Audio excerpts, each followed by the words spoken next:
मेरे कराची के बाशूर शहरियों और जितने भी पाकिस्तानी आज सारे पाकिस्तान में ये देख रहे हैं, मैं जो आपको पैगाम देना चाहता हूं सबसे बड़ा ये है कि अगर ये साजिश कामयाब हो जाती है तो यह याद रखना, कोई पाकिस्तान का प्राइम मिनिस्टर अमेरिका की धमकी के सामने खड़ा नहीं होगा।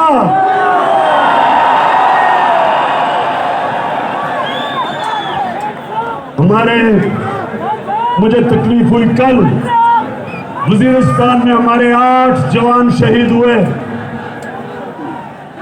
जितने हमारे फौज ने कुर्बानियां दी हैं, ये जो अमेरिका की जंग में हमने शिरकत की, 6,500 हमारे फौजी ने कुर्बानियां दी, ऑफिसर्स ने दी।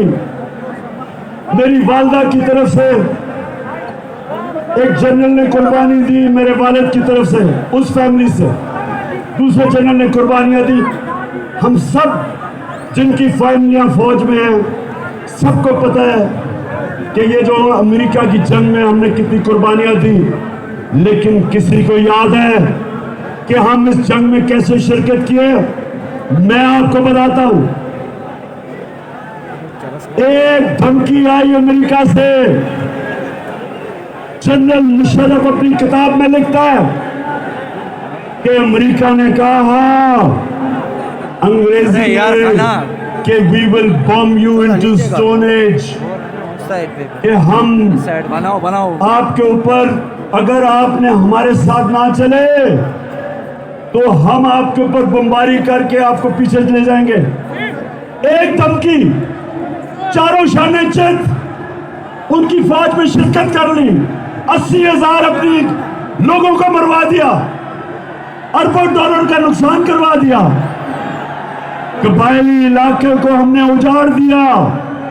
35 लाख लोग कबायली इलाकों से नकल मकानी की और कई कराची में आ गए। पूछे उनके ऊपर क्या गुजरी। 400 ड्रोन अटैक हुए पाकिस्तान में। ड्रोन अटैक्स में एक दफा स्कूल के बच्चे, 60 स्कूल के बच्चे मर गए। कई दफा जनाजों पे ड्रोन अटैक, शादियों पे ड्रोन अटैक, गांव के अंदर 400 ड्रोन अटैक हुए। तो सवाल ये पूछता हूं मैं कि एक धमकी दी अमेरिका ने और हमने अपने मुल्क की तबाही की, तो मेरे से जब क्या गिला अमेरिका को? मैंने अमेरिका का क्या बिगाड़ा? मैंने सिर्फ उनको ये कहा, जब मेरे से इंटरव्यू में पूछा कि आप अमेरिका को बेच देंगे यानी कि फिर से उनकी जंग में शरीक होंगे, तो तब मैंने कहा एब्सोल्युटली नॉट।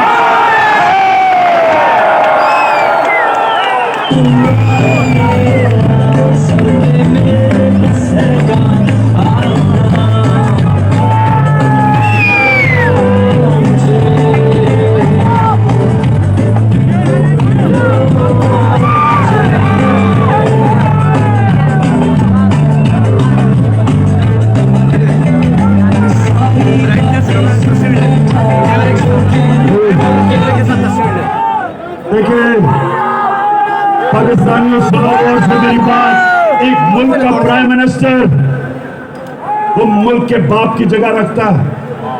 उसकी कौम, उसके बच्चे होते हैं। 22 करोड़ पाकिस्तानी जब मैं प्राइम मिनिस्टर था, मेरी जिम्मेदारी है मैं उनको किसी की जंग में ले जाऊं और मेरे लोग शहीद हो, मेरी फौजी शहीद हो, ये मेरी जिम्मेदारी है। मैं कभी मैं कभी अपने लोगों को किसी और मुल्क के लिए कुर्बान नहीं कर सकता।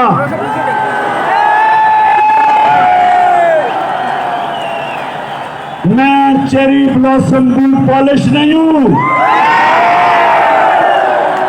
मैं इस मुल्क का मीर जाफर नहीं हूं जो बाहर की कुत्तों से मिलकर मुल्क में साजिश करके एक इलेक्टेड गवर्नमेंट करा दे, बाहर से पैसा आए, लोगों की जमीन खरीद ले। मैं नहीं, सुने, मैं पैसा नहीं ले सकता था। हमारी 4 गवर्नमेंट्स थी, 4 हुकूमतें थी हमारी। मैं नहीं पैसा खर्च करके लोगों को वापस खरीद सकता था। मैंने सिर्फ अवाम का पैसा, गवर्नमेंट का पैसा, अवाम का पैसा, मैंने वही पैसा चोरी करके जमीन खरीदे थे। लेकिन मेरे पाकिस्तानियों, मेरे में खौफ खुदा है, मैंने अल्लाह को जवाब देना है।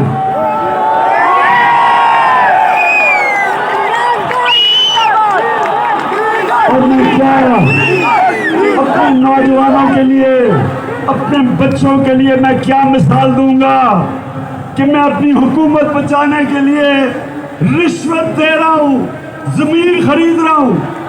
क्या जवाब दूंगा मैं अल्लाह को और अपनी आवाम को?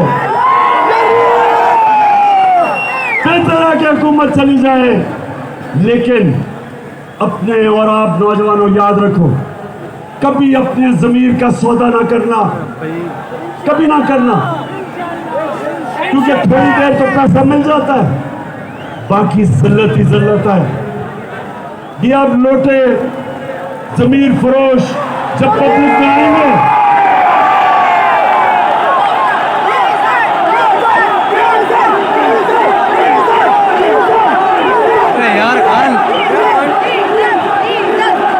यार उससे लग रहा है यार, थोड़ा सा हो जा तो चीफ स्टेज पर चलेगा तो पाकिस्तानियों, इसकी मांग होगी। कराची के बाशऊर लोगों, मैं इसलिए आपको कह रहा हूं कि अगर ये साजिश कामयाब हो गई, इसी तरह धमकियों में हमारे प्राइम मिनिस्टर घुटने टेक देंगे, अपने लोगों के मफादात के खिलाफ, अपने लोगों के मफादात कुर्बान करेंगे किसी और ताकत के लिए।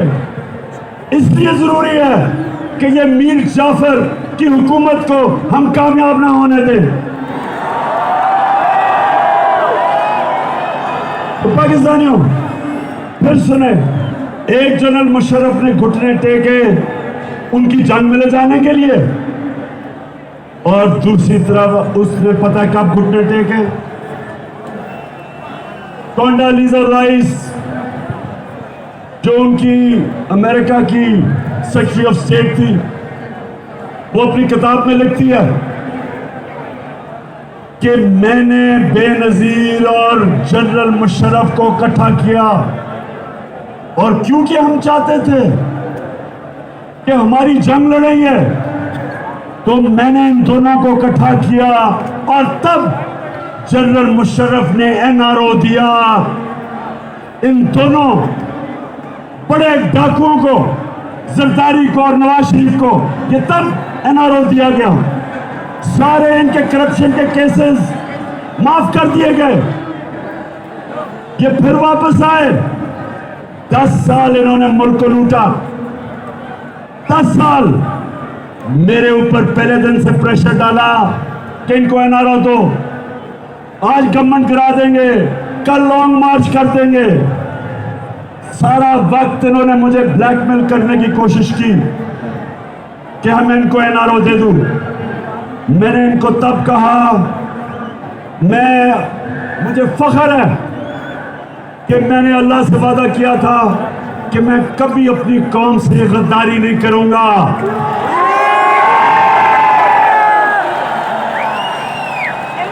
एनआरओ अब क्या हुआ? जो सबसे बड़ा जुल्म है, ये अब मैं आपको बताने लगा हूं। मैं क्योंकि मगरबी माशरे को जानता हूं, आप यकीन करें मेरे पाकिस्तानियों कि शहबाज शरीफ के ऊपर 40 अरब रुपए के करप्शन के केसेस हैं एफआईए और नैब में। 40 अरब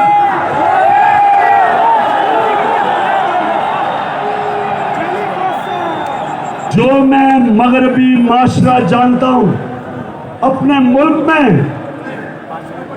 अगर ये शहबाज शरीफ वहां होता और इसके ऊपर 40 अरब रुपए के करप्शन के केस होते तो इसको मकसूद चपरासी भी ना रख सकते। हमारे मुल्क की तौहीन, इससे ज्यादा तौहीन क्या हो सकती है कि एक बेल के ऊपर, एक जमानत के ऊपर आदमी, उसको मुल्क का हमने प्राइम मिनिस्टर बनवा दिया। इन्होंने बनवाया अपने मुल्क में। इनके क्या इखलाकी स्टैंडर्ड्स हैं और हमारे मुल्क में इसको ऊपर मुसल्लत किया। यानी ये हमें कितनी नीची नजर से देखते हैं। पाकिस्तानियों, ये हमें क्या समझते हैं? एक जमानत के ऊपर डाकू को प्राइम मिनिस्टर बना दिया और जमानत पे इसका जो बेटा है वो चीफ मिनिस्टर पंजाब का बन गया। सोचे सारी पाकिस्तानी कौम, मैं आप सबको कहता हूं कि गौर से सोचे कि हमारे मुल्क से हो क्या रहा है। कहां उनकी जमहूरियत और उनकी मॉरल स्टैंडर्ड्स, उनकी अखलाकियात, और हमारे मुल्क से क्या किया जा रहा है। इनको इसलिए चोरों को मुल्क के सरबराह बनाते हैं क्योंकि ये चोर बड़ी आराम से इस्तेमाल हो सकते हैं। इनका अपने पैसे बचाने के लिए ये हर गलत काम करने के लिए तैयार हो जाते हैं, इसलिए इनको लेके आते हैं सामने। और अभी से ही, पहले से ही वो सिग्नल दे रहे हैं जी कि बेगर्स आर नॉट चूजर्स। उनको पहले पैगाम पहुंचा रहा है कि जो कौम मकरूज होती है उसको गुलामी करनी पड़ती है। शहबाज शरीफ, तुम्हें गुलामी करनी पड़ती है, ये कौम गुलामी नहीं करेगी।